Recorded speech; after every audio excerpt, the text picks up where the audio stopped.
Although the share of people living in poverty in Africa has declined over the past 3 decades, the number still remains high, with almost 1 billion people considered extremely poor and another billion poor. At the same time, though food supply has increased, nutrition remains low, with many children in the continent suffering from stunted growth. To overcome this, the Canadian International Agriculture Research, in conjunction with the Australian Centre for International Agriculture Research, have come up with research findings done on the best farming practices for the different countries in the continent. We have the right seeds for the right environments in Africa. We have been working with the private sector to ensure that fertilizers and fertilizer types, blends that are important for the regions that we work with, that can be used to increase yields, that are available. You showed that they're available for our farmers. 175 million over the past 10 years in sub-Saharan Africa, with 35 million of that invested here in Kenya. We are delighted to continue to build on that partnership and those past investments, and look forward to the results and the discussion.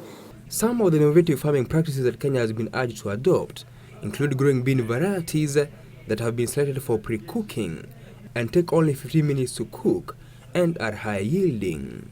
At the same time, scientists in the country are testing the economic feasibility of replacing soybean and fish meal, which is often found in fish feed, with insects. Oxen being used, you still see direct human labor being applied to grow food in Africa. So how do we mechanize? We can never transform agriculture in Africa if we still rely on women with babies in their backs to produce food.